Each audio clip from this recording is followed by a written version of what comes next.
Well, I was still using a walker, and to say I was weeble wobbly would be an understatement. And so I put on Facebook because my husband had been able to go back to work at that point. I didn't need constant care.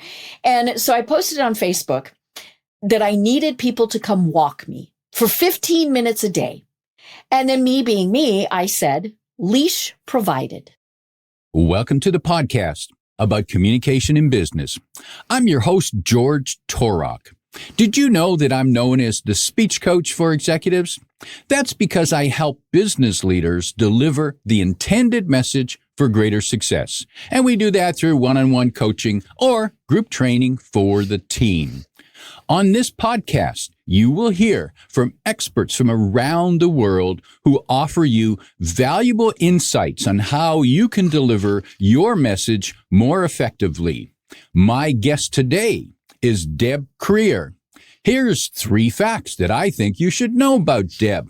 1, she is a 3-time cancer survivor, or warrior, as she likes to say. The cancers included breast cancer, basal cell carcinoma, and thyroid cancer. That's a trifecta that I never want to have to face. So, wow.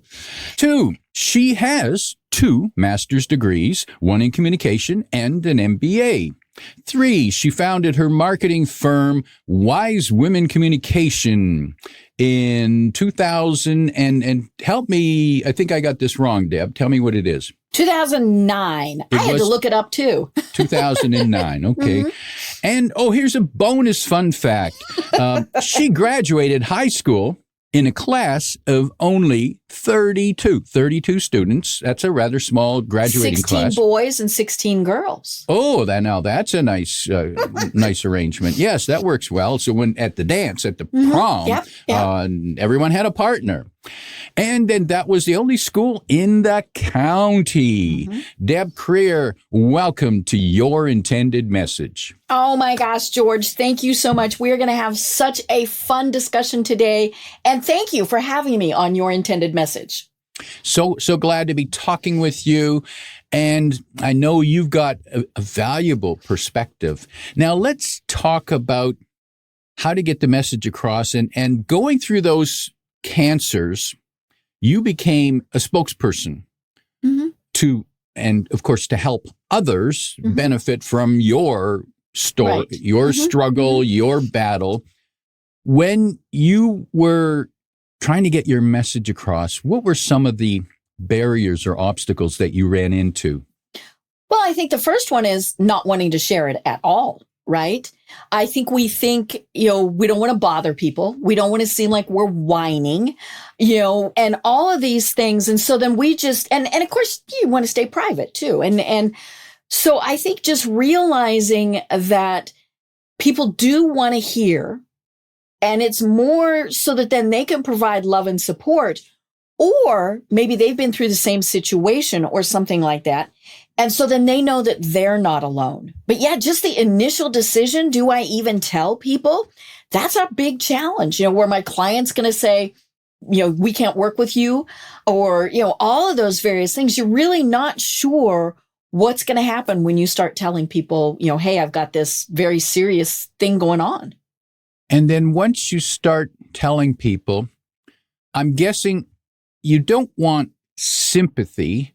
You do want understanding, empathy, and support, and you appreciate the concern.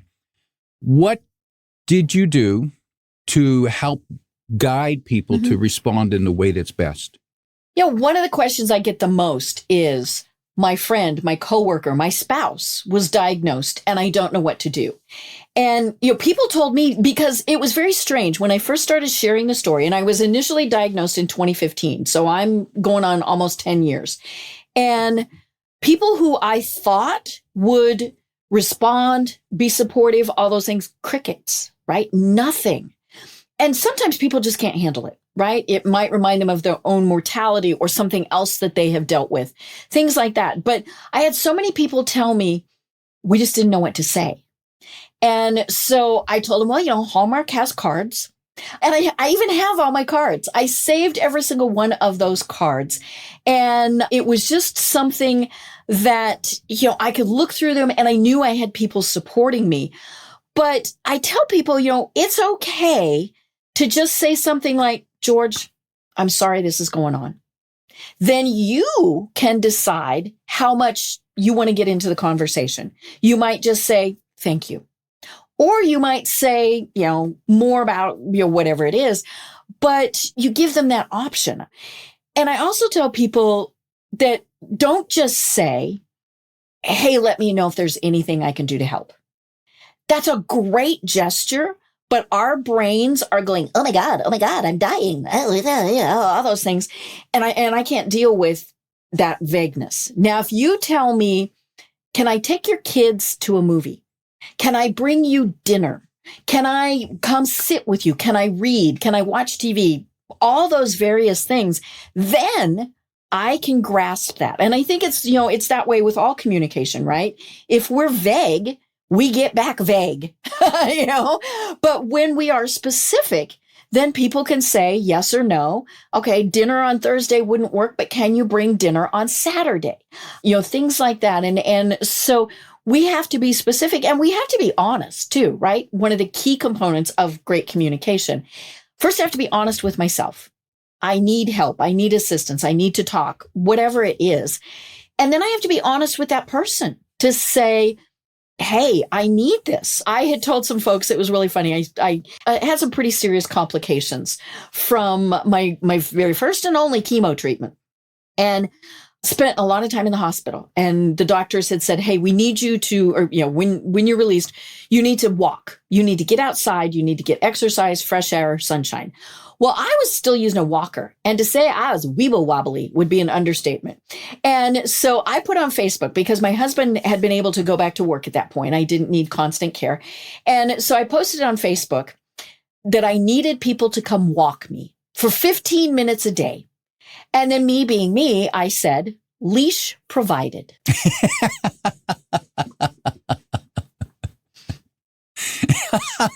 You have to have fun with it. I mean, Mm-hmm. And what kind of response did you get? I had people who did, I actually had more people who said, I wish we could, but we're not there. We don't have time, whatever. Because Atlanta is a pretty big place. Somebody might be over an hour away.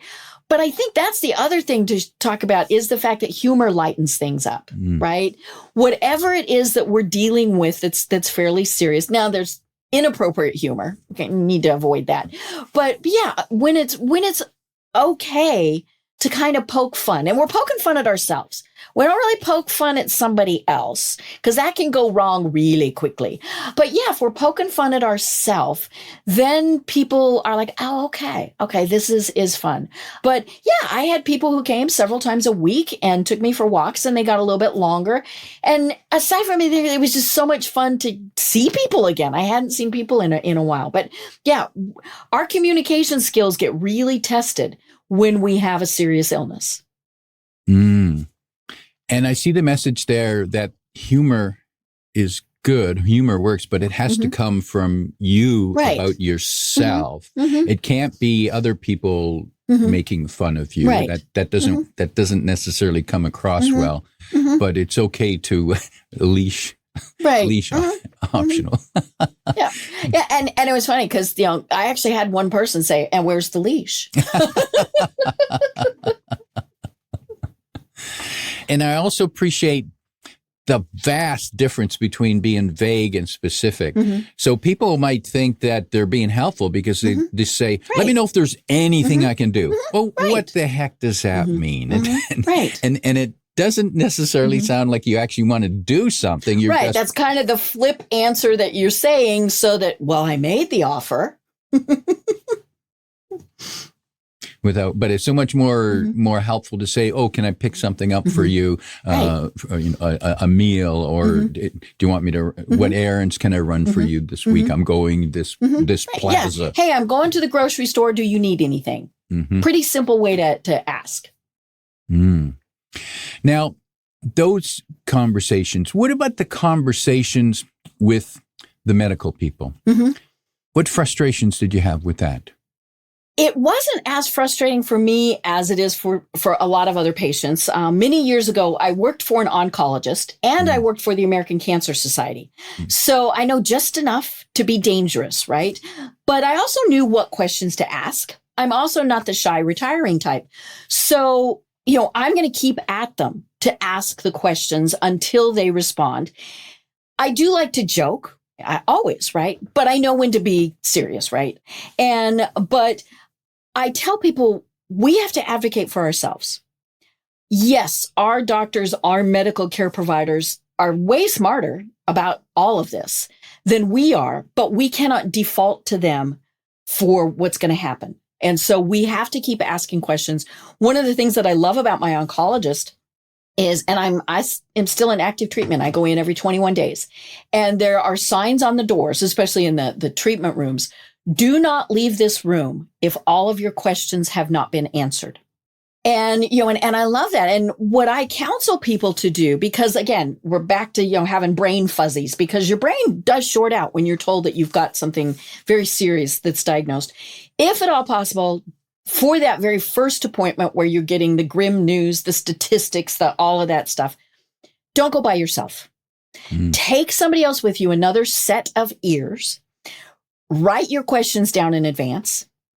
Let them know, the other person, they can ask questions. I mean, the person who went with me was obviously my husband, but I've gone with people who didn't have someone to go with them. And I go in and I always make sure that I have permission to be asking and things like that. But yeah, I just, have somebody else, and you can even record it. Now, there are people who will tell you that is a HIPAA violation. Oh, no, it is not. You here in the States, it's always a little bit of a challenge. I can record my own doctor's appointments. I can't record somebody else's, especially without permission, right? And so, yeah, I can. And that came from 35 years ago when I worked for the American Cancer Society. We told people, take a cassette recorder. Okay, that shows how long ago it was, right? Because we didn't have phones. That was long before phones were invented. And we would tell them, take your recorder and record it. And if the doctor has a problem with that, then there's probably a different problem. Good insight there. And a great tip. Yes, record it because there's only so much you can take in when you're there. And your mind might be clouded. You're concerned. You're worried. Well, and it's just like, if you go in for the flu, you go to your doctor, you've got the flu, he or she has said, now, George, I need you to do this, this, and this. And you get home and you go, when was I supposed to take that medicine? Right? And so it's just human nature that we don't remember. And especially when we're talking to doctors, because sometimes that conversation does go above our heads and we don't always want to admit we didn't understand it.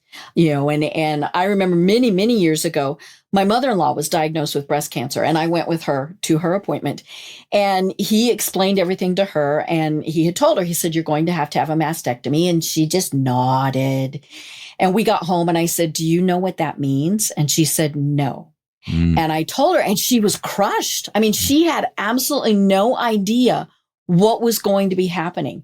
Now, that's also on the doctor for not making sure that she did not understand. And I tell people, the worst thing we can do is if they say, hey, George, how are you doing? And you say, I'm fine. Because fine can be, I'm about to die. Or, ooh, I'm going to run a marathon when I leave here, and everything in between. So no one should ever, unless they're the barista at Starbucks, they should not take I'm fine at face value. Your friends, nobody, ask a little bit more. Are you sure? You look like you might be a little tired. Oh my gosh, you look great today. Whatever it is, don't just accept fine as an answer. And I'm reminded of a recent experience for my dad, who's 92 and in the hospital. He had a bad fall, and there's some breaks in his back.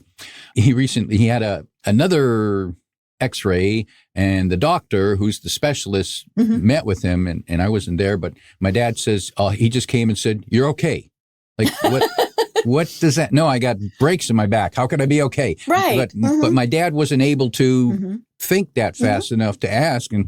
And so we don't know what okay means. And so, yes, and I've also noticed that sometimes the medical staff, when they're talking to him, they quickly assume so that they get an answer instead of checking to see that that's what was really meant. Because they're really busy.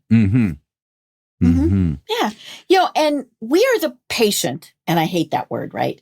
But we have every right to get those answers. When I was in the hospital, I had multiple things going wrong. So I had multiple doctors that would come in. And for a long time, I just wasn't coherent enough to really pay attention. But then I did. And they would come in, and I had this quite the room. When you live in a hospital for over a month, you get some different privileges. And so I had this huge window, and they would come in and go to the window. Wouldn't even talk to me. They would go look out the window. And I finally started saying, excuse me, I need you to come stand at the foot of my bed so I can see you. And they all did. No questions. I mean, they just, oh, sorry. And then I said, and I need you to tell me who you are and what your specialty is, because that's going to make a difference on what questions I ask you. And I had one who kind of at me and said, well, I have a name tag on. And I said, show it to me. It was under his lapel, and he apologized.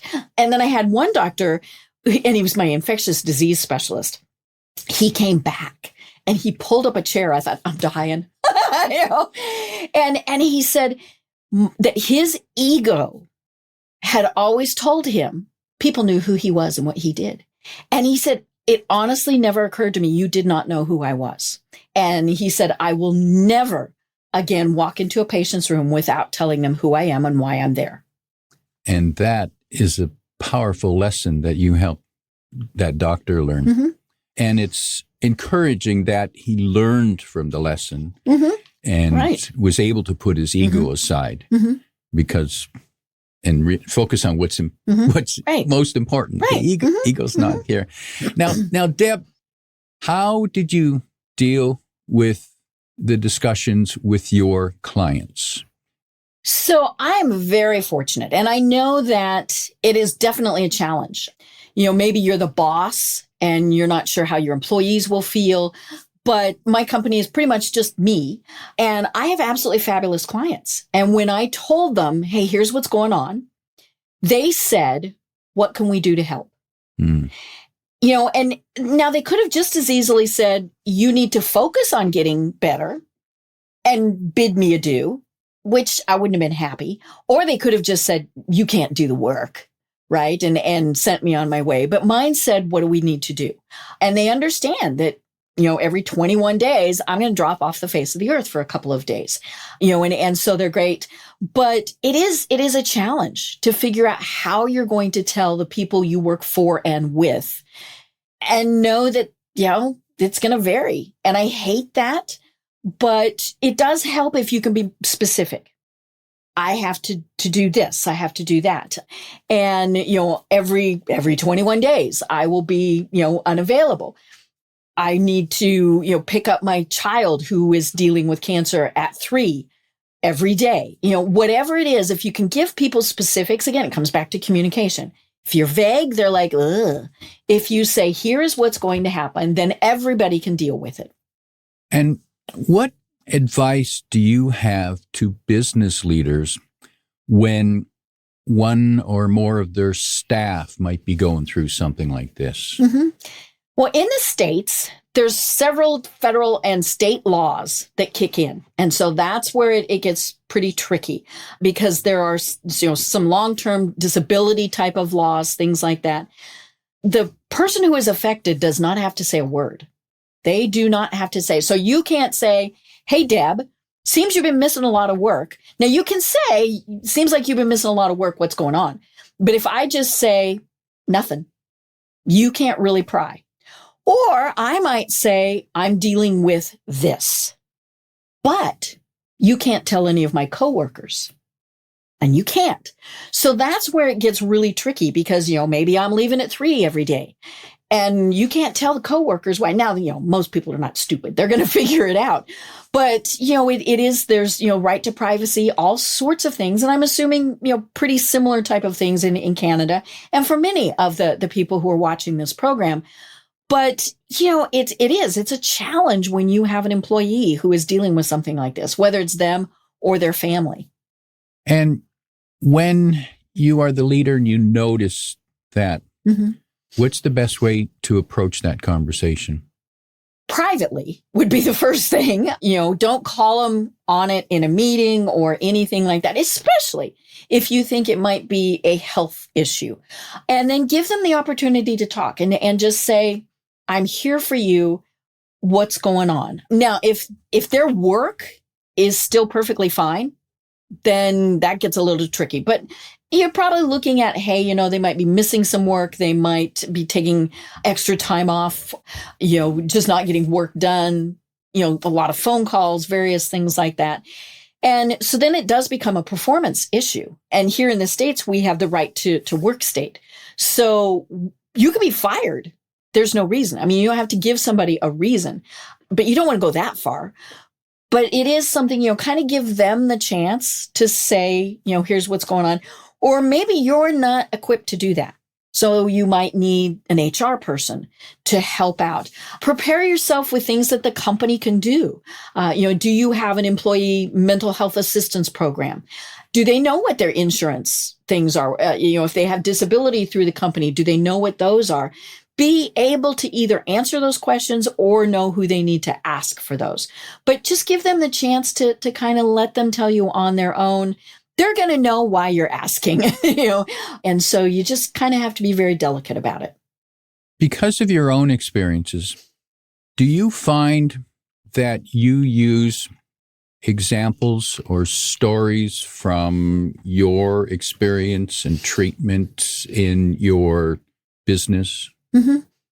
To some degree, it's my story is very long and complicated, but I might, so I might just say, when I was ill or something like that. There's also just times where it's not appropriate to share that information. And so I don't want to tell people, hey, here's what's going on. It's also interesting that, if someone is sharing their story with me, I try to not one-up them. Right. And just give them the chance to talk and with whatever it is. Now, if they ask me, hey, what did you find? Then I will respond. But we do have to be very careful to not try and make it all about me, which sometimes, I'll be honest, for me, that's a little hard.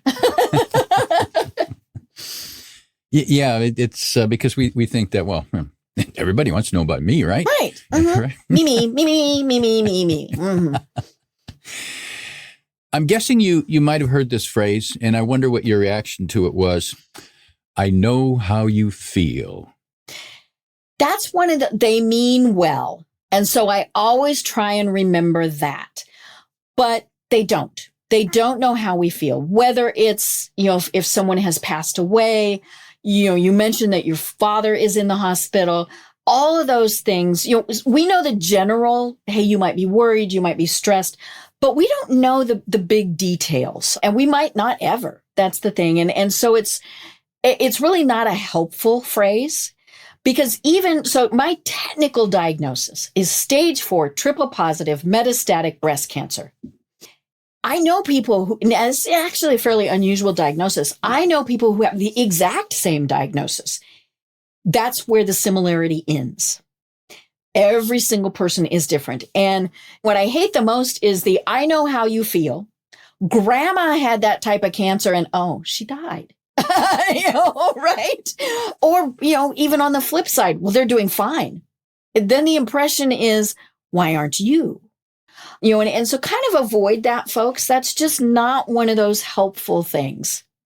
Did you find either yourself or other people trying to find a reason in something that you did?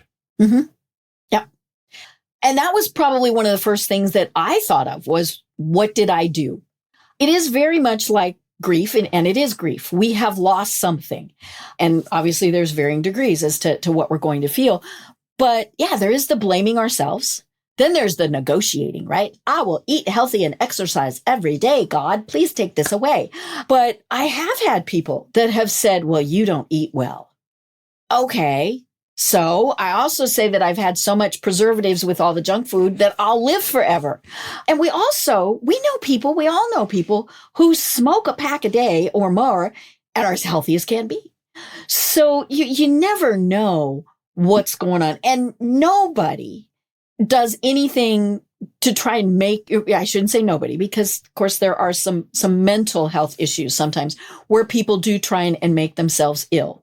But for the most part, none of us, this is not something we wanted. Could I go back 10 years and not do this? Yeah. But it wasn't, and I don't have any of the genetic markers or anything like that either. But yeah, and I think part of it is we're all trying to make sense of it in our brains, and maybe it's not that person could have done better, but maybe I can do better. So, processing it that way, but, and I think that's in many cases why then people don't say anything, right? Back to the very start, because we don't want to say the wrong thing, And so, I've had people who have said what would be the wrong thing, and I give them grace and I honor that they didn't mean to be insulting or, anything like that. And sometimes I answer their questions. Sometimes I don't. I mean, like one of the questions I get, do you have breast cancer in your family?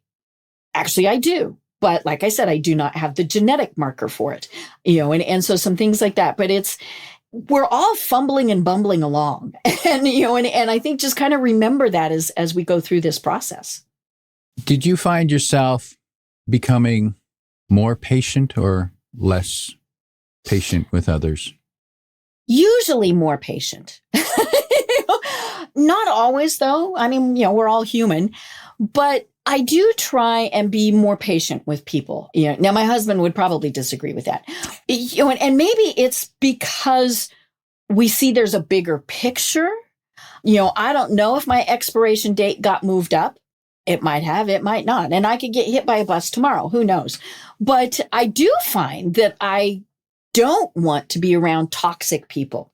When we were doing the pre-chat, we were talking a little politics, and, it's just, I don't want to be around that. So I don't read those posts on social.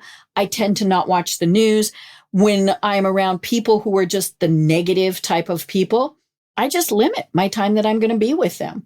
And because I don't have patience for that. How has your philosophy of life changed?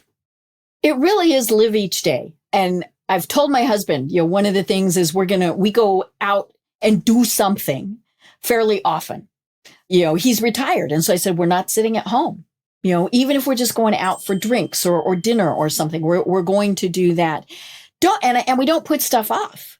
I've told him, I said, you need to start planning. And the second I said that, I could see him thinking, oh, Lord, what's she thinking?